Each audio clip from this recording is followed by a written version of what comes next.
morning. Happy Wednesday. PASW staff, clients, and friends joining us. Short week because we're going to see your film scoring results for Beetlejuice on Friday. And yesterday we looked at Beetlejuice, and that was a lot of fun. Quirky Tim Burton movie with Danny Elfman's score.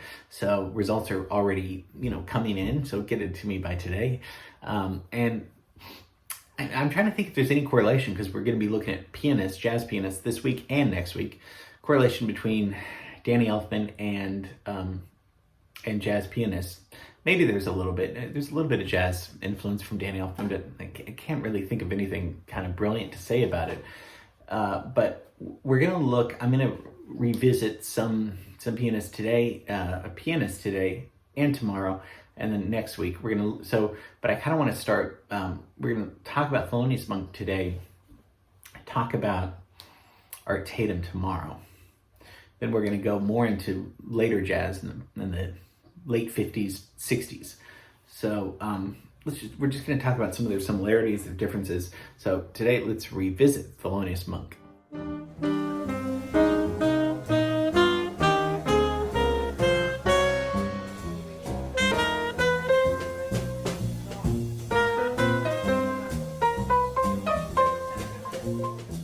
You might have heard of Thelonious Monk. You probably maybe have seen him. If you're not sure, that's okay. We're gonna dive down into thinking and going back to the question, why am I telling you this, and why is this person important? Why are we talking about somebody that died years ago? Born in 1917, dies in 1982, 64 of a stroke. Why are we talking about somebody that was that long ago? Well, there's several reasons. Actually, I don't know either. No, I'm just kidding. We're gonna look at his music, his chords, and we're also gonna talk about piano players that we've talked about with Bill Evans and Scott Joplin and Bud Powell. Here's a timeline, just so you know, time-wise, of where we're talking about, and these are all pianists and composers that we've talked about. So Bud Powell's kind of right in the middle. Obviously, Scott Joplin's way before these guys, but influenced them tremendously with stride piano. And the stride is kind of the left hand playing the chords, and the bass. So, okay. So that's where they are. These piano guys are. And we'll talk about his life and about his mental disorder and listen to a lot of his music and, have fun. So, Thelonious Monk.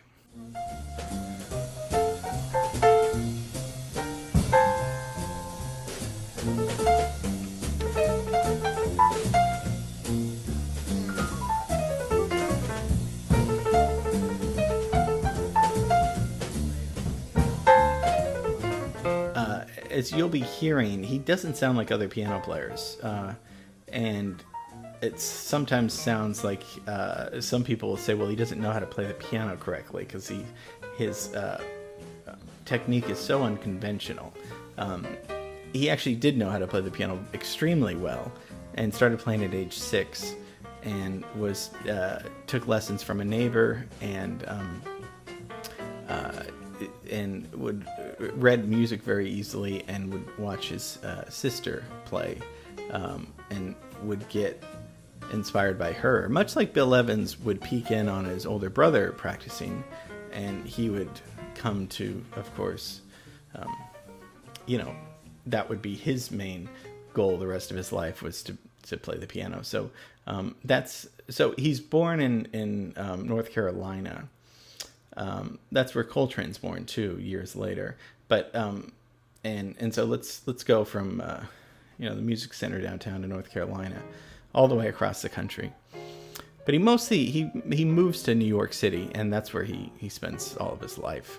And if we look at the year that he's born, in 1917, this is the year that Scott Joplin actually dies. So he's born the same year that one of the most famous composers and jazz pianists dies. So like life moves on, somebody passes and somebody else takes their influence. I don't know if he was particularly influenced by Scott Joplin, but I don't see how you would not be, because he was such an influential piano player. And like we said, Scott Joplin kind of created early jazz music in a sense, whether he knew it or not. But and then in 1917, the U.S. enters World War I and declares war on Germany. and within a year later, the World War I has ended. So turbulent times going on in the country, and in the world.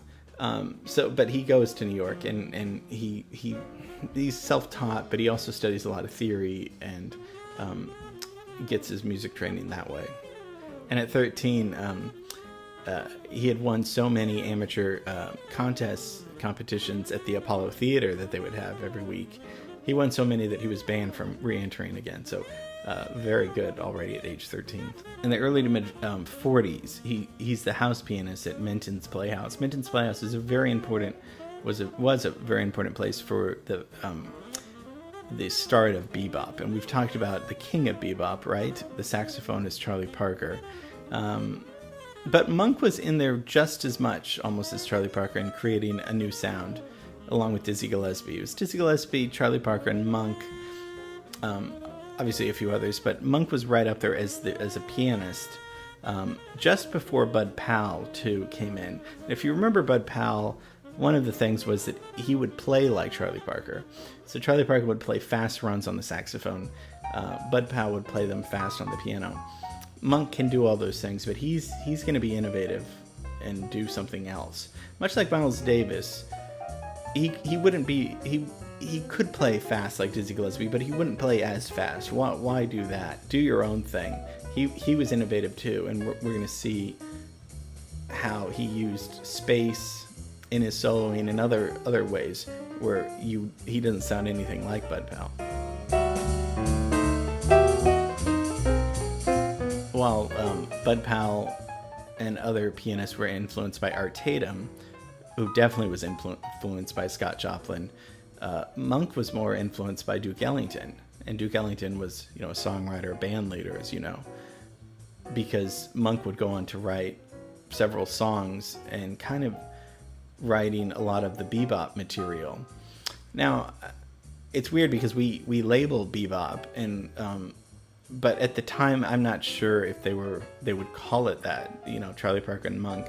Monk didn't really like using bebop. He used the word modern. That we were just playing something new. Even in 1954, he's become one of the 5 musicians ever to be on the cover of Time magazine. So he was a real celebrity in the sense.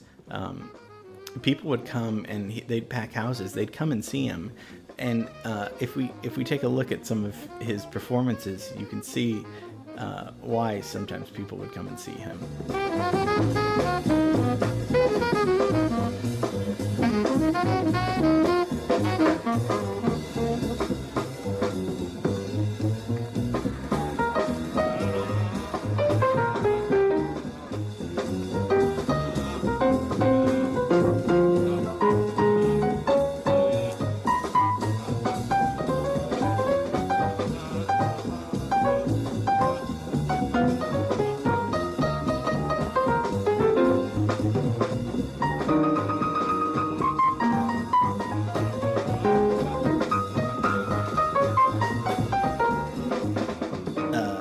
His whole body would be in the music, in the soloing. He would get up after his solo and he would dance. He would enjoy the music. He would swish his feet around over. He was just completely absorbed by the music. Now, we'll kind of mention his mental disorder a little bit later, but I mean, Miles Davis and other people would say that he was a showman. He knew the cameras were on him. He kind of played this up a little bit. Not to say he didn't believe in wanting to dance to the music because he thought it was wonderful, but I think he kind of put on a little persona.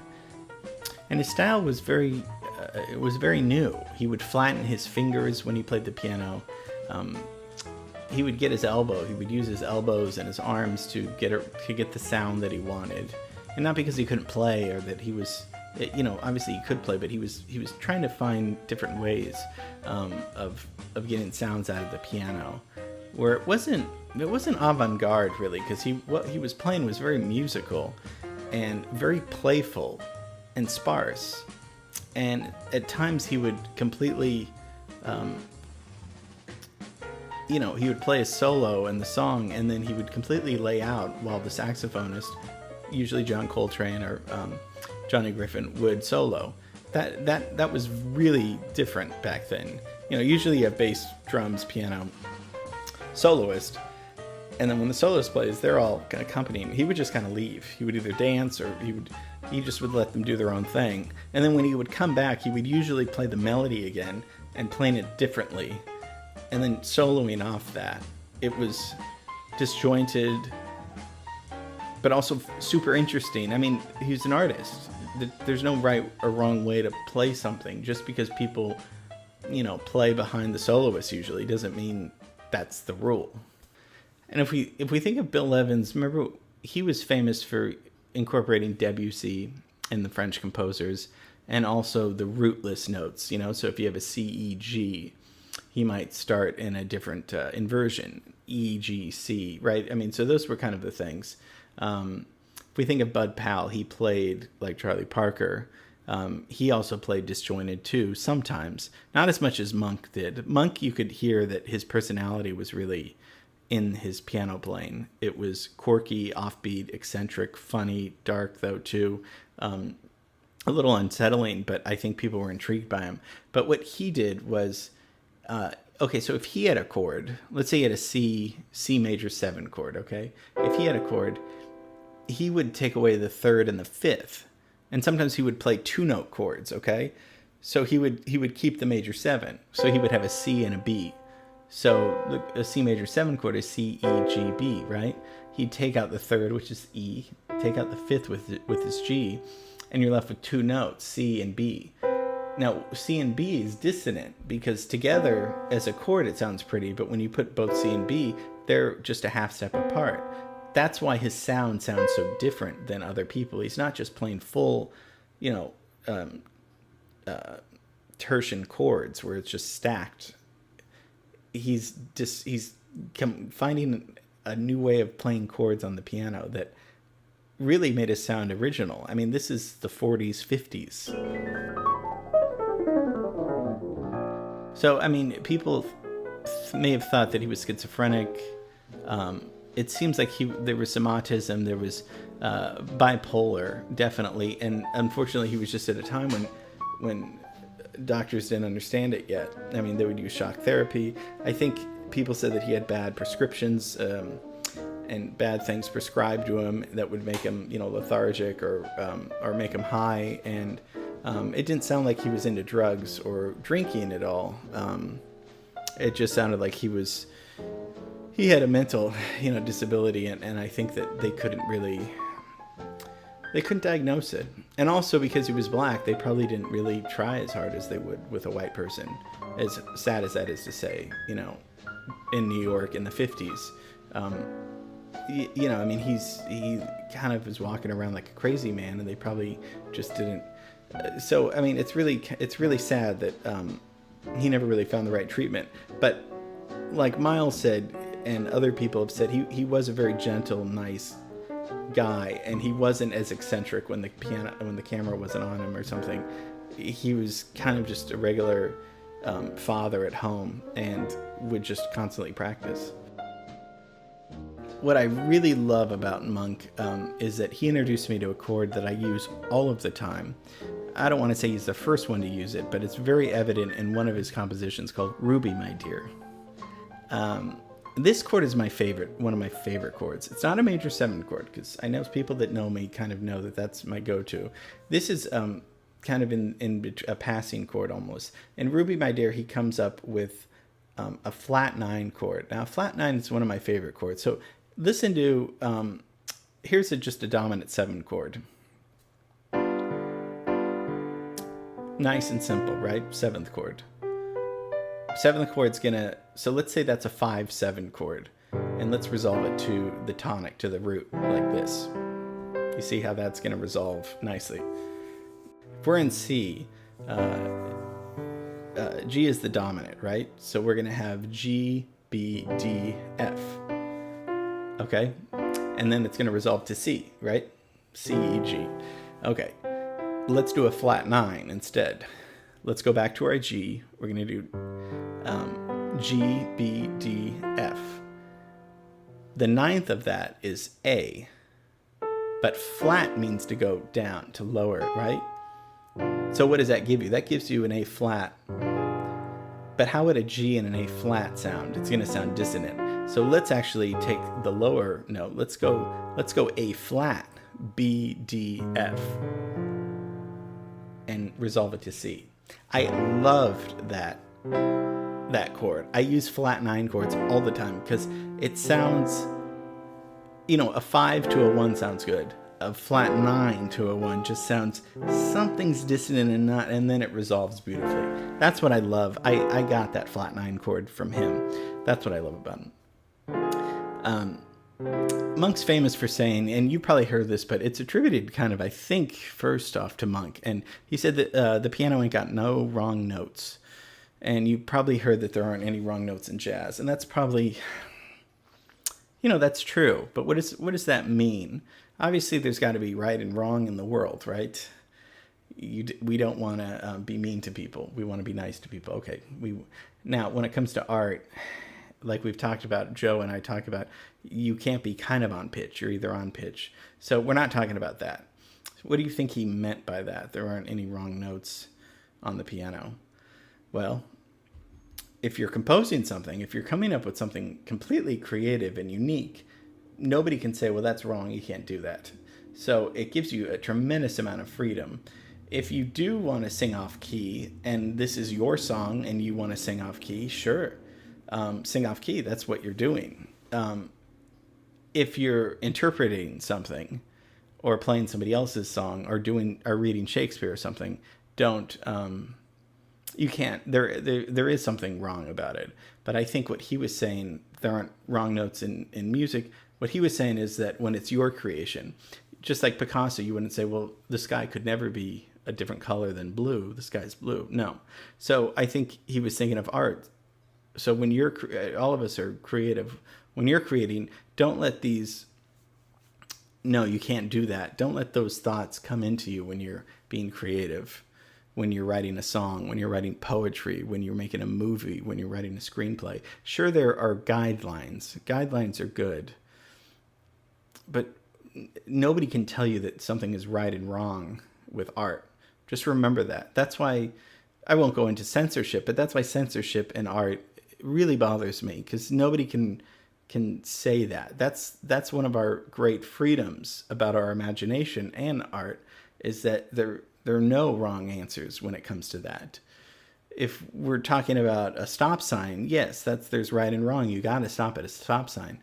But if you're talking about a novel, if you're talking about a work of art, if you're talking about something, an opera, there's no right or wrong answer when it comes to that.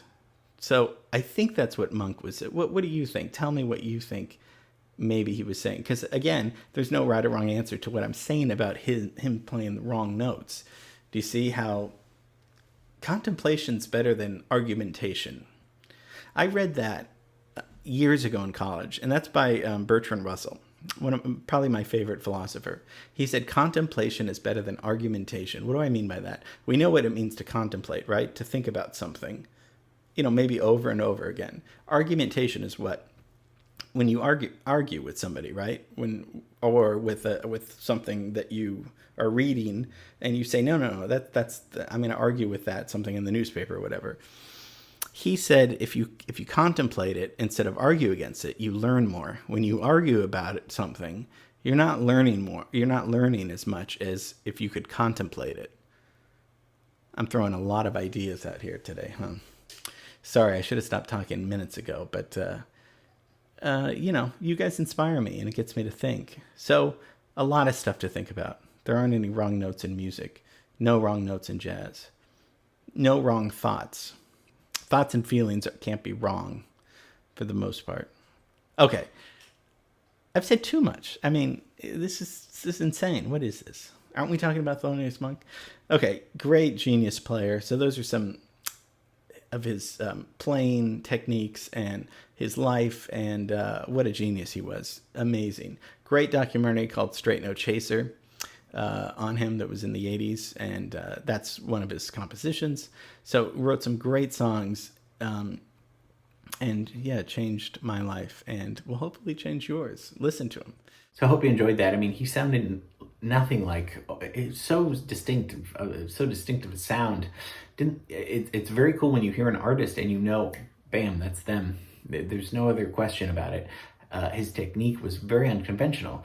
And it's good to have your own sound. It's good to have a voice that's so original, where you say, well, yeah, that's him. And he could have played like Bud Powell and been just like Miles. I made that reference earlier. He was more innovative rather than a second-rate Bud Powell, or a second. He didn't have to be that, and Miles could have been a second-rate Dizzy Gillespie. So I just thought that. And he put on a show. He was a showman, and I liked that. And we talked about his 2 chords and his technique of how he got that. And I did go on a little bit with the Bertrand Russell and the no wrong notes in jazz. And there's nothing wrong in art, I hope I hope we didn't veer too much off the path. But I do like that, coming back to the idea of, as artists and as what we talk about in here, the world of art and how we share these ideas together. There's nothing wrong about those thoughts, as when we do poetry or screenplays or music, all of the arts in Performing Arts Studio West that we do here, that there's nothing, all of our ideas and our imaginations, free thinking, that's what we try to promote here. It's a wonderful world when you think of it like that. And so Monk would have been very proud of all the free thinking that we do here. Film scoring, all that stuff, that all of your ideas, it's all about our imagination. So we should be very, happy we can flourish here. So contemplation's better than argumentation. We need to contemplate more in life and argue less in life. Be open to ideas. Okay, so that's Thelonious Monk. Tomorrow we're going to look at Art Tatum a little bit before, but, we'll get into that. Okay, have a great rest of the day. See you tomorrow. Bye.